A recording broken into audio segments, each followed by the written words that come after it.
Tax से जुड़े हर उलझनों को दूर करने के लिए लेकर हम हाजिर हैं आपका पसंदीदा शो टैक्स गुरु, जहां हम नियमों के दायरे में रहकर टैक्स बचाने के बेहतरीन तरीके आपको बताते हैं। नमस्कार, मैं हूं लक्ष्मण राय और हमारे साथ इस बार हैं जानी मानी टैक्स एक्सपर्ट गौरी चड्ढा। गौरी, आपका स्वागत हमारे शो में। और गौरी और हम दोनों मिल करके आपको टैक्स के बहुत सारे टिप्स बताने वाले हैं जो आपको टैक्स बचाने के काम आएगा और टैक्स की उलझनों को दूर करने के काम आएगा। मिसाल के तौर पर प्रधानमंत्री की अपील के बाद भी अगर आप जा रहे हैं विदेश और कर रहे हैं मोटे खर्च तो मत भूलिएगा इनकम टैक्स के नियम। क्या नया टैक्स एक्ट लागू होने के बाद भी खत्म नहीं होगा पुराना इनकम टैक्स एक्ट? जानेंगे क्या कहता है कानून, क्यों साथ साथ चलेंगे दोनों नियम। और साथ ही साथ अगर आप खेती की ज़मीन बेच रहे हैं तो टैक्स की देनदारी बनती है क्या? ये बहुत अहम सवाल है, क्योंकि खेती पर टैक्स नहीं लगता है लेकिन ज़मीन बेचने पर टैक्स लगता है कि नहीं लगता है। ऐसे कई सारे पेचीदे सवाल हैं जिसको सुलझाने की हम कोशिश करेंगे। लेकिन शुरुआत प्रधानमंत्री मोदी की अपील से, जहां उन्होंने कहा है कि विदेश दौरा नहीं करिए, वहां पे जाकर के आप खर्चे ज़्यादा मत करिए, घूमिए फिरिए वहाँ नहीं, देश में घूमिए। और शादी वादी करने विदेश जा रहे हैं तो देश में कर लीजिए, वहाँ बाहर ज़्यादा जाएंगे तो फॉरेक्स यानी विदेशी मुद्रा जाएगा और इससे देश को नुकसान होगा। और अभी चूँकि ईरान युद्ध की वजह से विदेशी मुद्रा की बहुत ज़्यादा ज़रूरत है तेल खरीदने के लिए, इसीलिए हर ऐसी चीज़ को बचाइए जहाँ पे विदेशी मुद्रा जाता हो। ऐसे में विदेश यात्रा एक बड़ी वजह है। लेकिन पीएम की अपील के बाद भी आप अगर विदेश घूमने जा ही रहे हैं, मन बना लिया है, अगर आप अपने बच्चों की शादी करने जा ही रहे हैं विदेश, मन बना लिया है, नहीं मानेंगे, नहीं रुकने वाले हैं, तो पीएम की अपील का भले ही आप ख्याल ना रखें लेकिन इनकम टैक्स के नियमों का ख्याल आपको रखना पड़ेगा। अब वो नियम क्या है वो मेरा गौरी समझ लो। गौरी, प्रधानमंत्री ने तो जाहिर तौर पर ऐसा नहीं कि नोटिफिकेशन सरकार ने जारी कर दिया है कि आपको विदेश नहीं जाना है, विदेश में शादियां नहीं करनी है, लेकिन अपील की है। अपील के बावजूद अगर कोई विदेश जा ही रहे हैं, चाहे घूमने जा रहे हों चाहे शादी करने जा रहे हों, तो कहीं पे इनकम टैक्स का रोल आता है क्या? जी बिल्कुल, जैसे आपने कहा कि ये एक अपील है प्रधानमंत्री की और बीइंग अ सिटीजन सबकी रिस्पॉन्सिबिलिटी है कि उसका पालन करें और अननेसेसरी ट्रैवल ना करें। लेकिन अगर आप ट्रैवल कर रहे हैं, चाहे आपका कोई वेकेशन ऑलरेडी आपने प्लान किया हुआ है, आपके बच्चों की शादी है, उस केस में आप अभी भी जा सकते हैं। इल्लीगल नहीं है कि अगर आप विदेश चले जाएंगे तो। अब आप विदेश जाते हैं, आप कितना खर्चा विदेश में करते हैं, ये सब इनकम टैक्स डिपार्टमेंट मॉनिटर करता है और ये शुरू से करता है। आपके हर खर्चे पे इनकम टैक्स डिपार्टमेंट की नज़र है। फॉर एग्जांपल, आप बाहर जा रहे हैं, आपने कोई टूर पैकेज लिया या आपने अपने बच्चे की शादी के खर्चे के लिए पैसे ट्रांसफ़र किए हैं किसी और कंट्री में, तो जब आप ये पैसा ट्रांसफ़र करते हैं, आपने अगर 10 लाख रुपए से ज़्यादा पैसे ट्रांसफ़र किए हैं अपनी बच्चे की शादी के लिए, जो एक तरह से गिफ्ट के उसमें आ जाता है, नॉर्मल एक्सपेंसेस आ जाते हैं, उसमें आपका 20% टीसीएस बैंक कलेक्ट कर लेगा।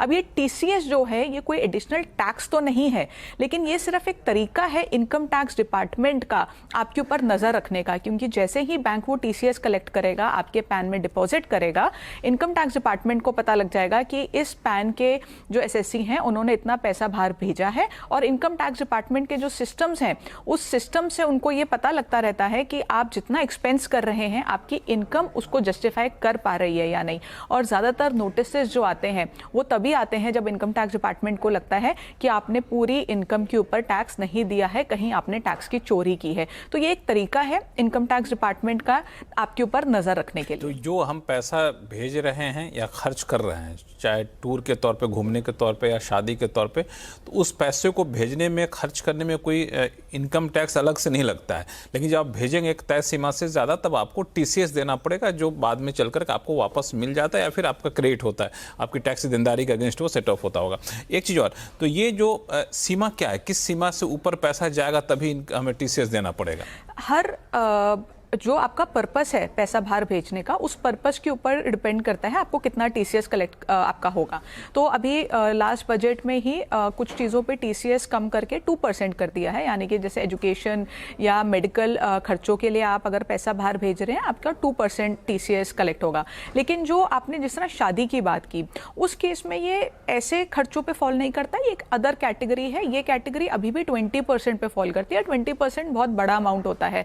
हालांकि जैसे आपने कहा बिल्कुल सही कि ये आपका कोई एडिशनल टैक्स नहीं है, लेकिन कुछ टाइम के लिए आपका पैसा तो ब्लॉक हो गया। आप सपोज करिए अप्रैल के महीने में आपने पैसा बाहर भेजा और आपका टीसीएस कलेक्ट हो गया। अब अगले साल जून, जुलाई या अगस्त में जाके आप अपनी रिटर्न फाइल करेंगे, तब आपको या तो अगर आपका रिफंड होगा तो रिफंड आएगा, और अगर एडजस्ट होना होगा तो एडजस्ट हो जाएगा।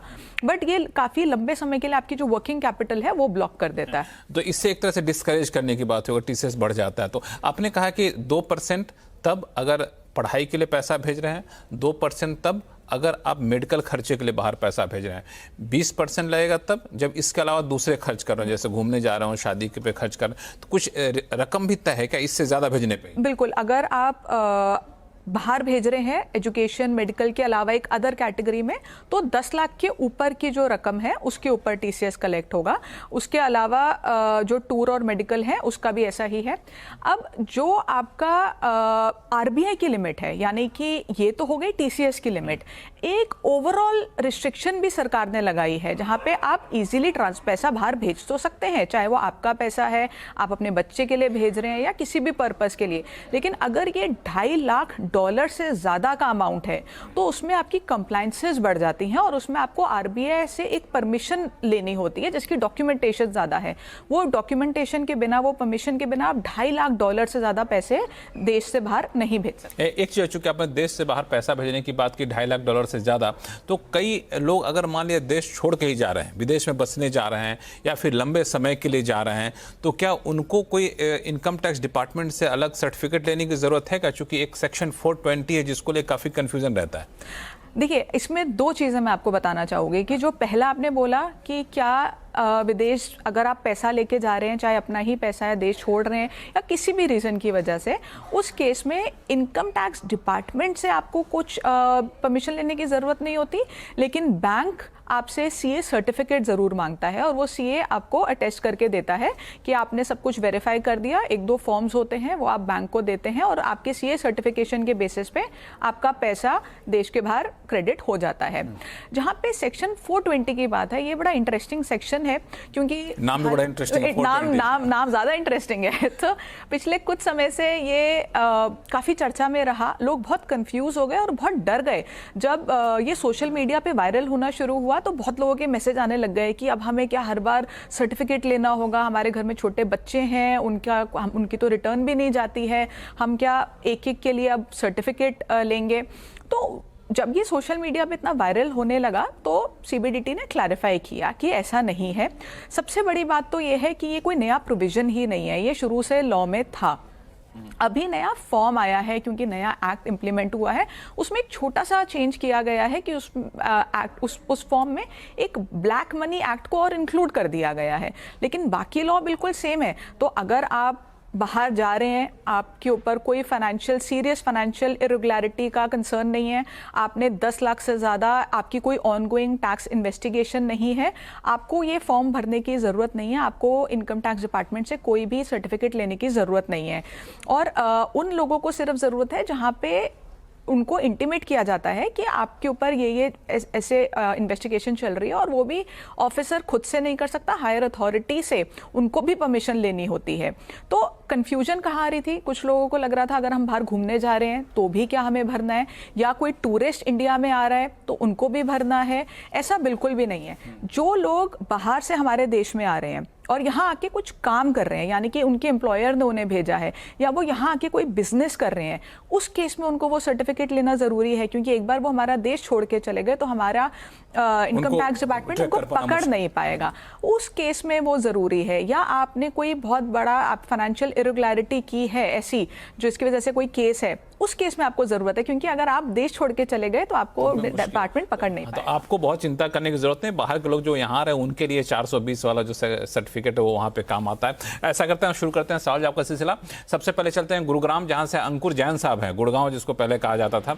अंकुर जैन साहब नमस्कार। नमस्कार सर। बताया जाए क्या उलझन है? गौरी हमारे साथ हैं, टैक्स गुरु हमारी। यस, मैं ना परमानेंटली रिलोकेट करने का प्लान कर रहा हूँ outside India, and as part of that मेरी काफी इन्वेस्टमेंट है जो लॉन्ग टर्म गवर्नमेंट स्कीम्स में है, लाइक पीपीएफ हो गया, सुकन्या हो गया एंड एनपीएस हो गया। तो इस सब में longer lock in period involve है, बट गिवन कि अगर मैं रिलोकेट कर रहा हूँ permanently and on a permanent residency visa, तो इन दैट केस क्या प्रोविजन है कि हम इसको अर्ली विड्रॉ कर सके, एंड अगर करते हैं तो कोई टैक्सेशन उसके अंदर एप्लीकेबल है कि नहीं? क्यों, भारत पसंद नहीं आया? नहीं sir, all good, because of job and everything जाना पड़ रहा है।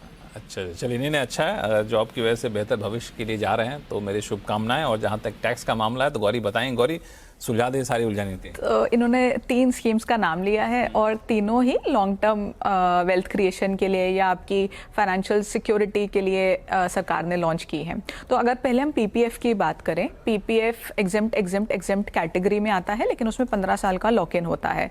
अब अगर आप एक जो कैटेगरी अलग कैटेगरी है, अगर आप उसमें फॉल करते हैं, यानी कि अगर कोई मेडिकल इमरजेंसी होती है या देश आप छोड़ के जा रहे हैं और आप परमानेंटली अब एनआरआई बनने जा रहे हैं, उस केस में आप इसको रिडीम कर सकते हैं अगर आपके 5 साल कंप्लीट हो गए हैं।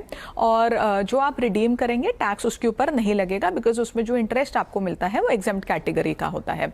जहाँ तक समृद्धि सुकन्या योजना की बात है, वहाँ पे भी आप रिडेम्पशन कर सकते हैं। आप उसको अगर आप, क्योंकि आपकी डॉटर भी एनआरआई हो गई होंगी आपके साथ, आप उसको रिडीम कर सकते हैं। उसका भी जो इंटरेस्ट है वो आपका एग्जेम्प्ट होगा, जितना भी आपको उसमें इंटरेस्ट मिलेगा जब तक आपने होल्ड किया है। जो एनपीएस है वो थोड़ा सा कॉम्प्लिकेटेड होता है, बिकॉज एनपीएस में एक तो समय समय पे रूल्स बदलते रहते हैं, और एनपीएस क्योंकि आपकी रिटायरमेंट के लिए ही बना हुआ एक प्रोडक्ट है, तो आपको वो फ्रीली पूरा पैसा रिडीम करना अलाउ नहीं करता। और जैसे पीपीएफ में आप अगर एनआरआई हो जाते हैं, आप पीपीएफ में पैसा नहीं डाल सकते, लेकिन एनपीएस में ऐसा नहीं होता है। एनपीएस में एनआरआई होने के बाद भी आप उसको कंटिन्यू कर सकते हैं और उसमें पैसा डाल सकते हैं। लेकिन अगर आप उसमें से रिडीम करना चाहते हैं, प्री मैच्योरली रिडीम करना चाहते हैं, उस केस में 20% आप अपना लमसम विड्रॉ कर सकते हैं। 80% आपको एन्युटी ही ऑप्ट करनी होगी। जो 20% आप रिडीम करेंगे उसके ऊपर आपको कोई भी टैक्स नहीं देना। एन्युटी जो आपका 80% का कॉर्पस एन्युटी बनाएगा, वो जैसे जैसे आपको एन्युटी मिलेगी वैसे वैसे आपको उसमें टैक्स देना होगा। अगर आपका ये अमाउंट 5 लाख रुपए से कम है तो आप पूरा कर पाएंगे, लेकिन अगर 5 लाख से ज़्यादा है तो ये 2080 का रूल आपको अब यूज़ करना पड़ेगा। जैन साहब, कोई कन्फ्यूजन? नहीं, बिल्कुल, thank you so much for that. मुझे एक क्वेश्चन ये है कि अगर पीपीएफ में 5 इयर्स नहीं हुए हैं, उस केस में क्या होगा? उस केस में आप अभी रिडीम नहीं कर पाएंगे, बट ये तीनों ही स्कीम्स में या आपके पास और कुछ भी, आपके पास जो भी इन्वेस्टमेंट्स यहाँ पे हैं, उन सब के लिए आप जैसे ही एनआरआई होंगे, आपको हर एक बैंक, पोस्ट ऑफिस या जहाँ जहाँ आपकी इन्वेस्टमेंट्स है, आपको अपडेट करना है कि आप एनआरआई हो गए हैं। और जो पीपीएफ है वो आप एनआरआई होने के बाद भी होल्ड कर सकते हैं, आप उसमें फ्रेश इन्वेस्टमेंट नहीं कर सकते। तो 5 साल कंप्लीट होने के बाद आप उसमें से रिडीम कर लीजिएगा, या होल्ड करना चाहते हैं तो आप उसको 15 साल तक होल्ड कर सकते हैं। लेकिन हर जगह पे आपको अपना स्टेटस अपडेट करना कि आप नॉन रेजिडेंट हो गए हैं बहुत ज़रूरी है। और अपने जो बैंक, आपका जो एक रेजिडेंट सेविंग्स अकाउंट होगा, उसको भी कन्वर्ट करना होगा आपको एनआरओ या एनआरई अकाउंट में विद इन प्रिस्क्राइब टाइम। चलिए, उम्मीद करता हूं अंकुर जी के आपके सारे सवालों का जवाब मिल गया होगा। और आप बाहर चले भी जाएंगे तो आप चिंता मत करिएगा, टैक्स गुरु वहां भी आपकी सेवा करने के लिए हाजिर रहेगा। जो भी कन्फ्यूजन होगा आप हमारे tax@moneycontrol.com पे लिखिएगा। ऐसे ही फ़ोन पर सीधा अपने टैक्स एक्सपर्ट से आपको कॉन्टैक्ट कराऊंगा। कई लोग बाहर रह के भी फ़ोन करते हैं, कहीं कोई कन्फ्यूजन होगा तो उसको हम लोग दूर करेंगे। और आपको फिर से ढेर सारी शुभकामनाएं। इस बीच चलते हैं कोलकाता, जहाँ से संजीव राज साहब हमारे साथ फोन लाइन पर जुड़ चुके हैं। संजीव जी नमस्कार। संजीव जी, आवाज आ रही है मेरी? Good afternoon Gauri ji and Laxman ji. जी, actually I regularly see your programme and it's good that बोलिए, हमारे दर्शक संगीत समझते हैं। To ask you a question. So actually I had made a payment to EPFO on account of like supreme court judgment for pension on higher wages. The amount was 6 lakh, around 6 lakh. So will I be getting any exemption or tax deduction on account of that? Basically मतलब आपको higher pension का विकल्प चुना था, supreme court के फैसले के मुताबिक आपको पैसा मिला था, एरियर मिला था 6 लाख मिला नहीं रुपए। था, मैंने जमा किया है। जमा किया है 6 लाख। अच्छा, 6 लाख रुपए जमा किया है एरियर की राशि। तो अब इस राशि पे क्या टैक्स छूट क्लेम कर सकते हैं, कैसा आप जान समझना चाहते हैं? या एग्जम्पशन या टैक्स डिडक्शन, एनीथिंग। अभी इनकी नौकरी में 13 साल बाकी है। For that actually I have redeemed my mutual fund. ठीक है, समझ गया आपकी बात को। तो इसमें एक्चुअली आपने तो 6 लाख रुपए जमा कराए हैं ताकि जब आप रिटायर हों आपको पेंशन ज़्यादा मिले। तो ये जो आपने अमाउंट डिपॉजिट किया है, एक तो इसमें कोई अलग से सेक्शन इंट्रोड्यूस नहीं किया गया कि अगर आप ये ऑप्ट करते हैं तो आपको इनकम टैक्स में इतने अमाउंट की कोई रिबेट या एग्जेम्पशन या डिडक्शन मिलेगी, ऐसा नहीं है। लेकिन अगर हम नॉर्मल लॉ को देखें तो हमारा एक सेक्शन 80C है जिसमें बहुत कुछ कवर्ड है, उसमें ये फॉल करता है। जितना पैसा आप पीएफ में डिपॉजिट करते हैं उसमें आप छूट ले सकते हैं, लेकिन उस सेक्शन की ओवरऑल लिमिट ही 1.5 लाख रुपए है। तो अगर आपने 6 लाख भी डिपॉजिट किए हैं तो आपको जो रिबेट है, जो डिडक्शन है, वो सिर्फ 1.5 लाख की मिलेगी। और इसमें सबसे बड़ी बात यह है कि अब न्यू रिजीम आने के बाद ओल्ड रिजीम ऑप्ट करने वाले लोग बहुत कम हैं। तो अगर आपका इतनी आपकी डिडक्शंस हैं कि आज भी आपके लिए ओल्ड रिजीम बेटर है तो ही आप इसका फ़ायदा ले पाएंगे। और मुझे लगता है कि अगर आपके लिए ओल्ड रिजीम आज भी बेटर है तो आपका 80C ऑलरेडी कवर्ड ही होगा, तो आपको इसमें एडिशनल फ़ायदा मुझे नहीं लगता कि कुछ होने वाला है। और इसका मेन फ़ायदा यही है कि जब आप रिटायर होंगे आपको पेंशन ज़्यादा अमाउंट में मिलेगी। अभी करेंटली इनकम टैक्स के पॉइंट ऑफ व्यू से कुछ फ़ायदा नहीं है। Sanjeev ji, actually for this payment I redeemed mutual fund, तो वहाँ भी कुछ फायदा हो सकता है क्या? नहीं, वहाँ पे भी नहीं हो सकता। देखिए, अगर म्यूचुअल फंड्स आपने रिडीम करे, सपोज आपने long term mutual funds redeem किए हैं, शॉर्ट टर्म की मैं बात नहीं कर रही, अगर लॉन्ग टर्म किए हैं तो उस केस में सिर्फ टैक्स बचाने का एक ही तरीका है। अगर आप रेजिडेंशियल प्रॉपर्टी में इन्वेस्ट करते हैं और उसमें बहुत सारी कंडीशंस होती हैं, अगर आप वो सारी फुलफिल करते हैं, उसके अलावा कोई भी तरीका नहीं है अपने म्यूचुअल फंड्स को रिडीम करके टैक्स बचाने का। तो चलिए, ये सारी चीज़ें गौरी ने बहुत आसान भाषा में साफ कर दिया है। फिर भी कोई कन्फ्यूजन हो तो आप संपर्क करिएगा टैक्स गुरु से। और इस बीच फिलहाल एक छोटे से ब्रेक का वक्त हो चुका है। ब्रेक के बाद आपको बताएं कि नया इनकम टैक्स तो लागू हो गया है, लेकिन आपको पता है कि कुछ समय तक नया और पुराना दोनों साथ साथ चलेगा। किस किस हालात में साथ साथ चलेगा और इसका मतलब क्या है, आपको समझाएंगे छोटे से ब्रेक के बाद।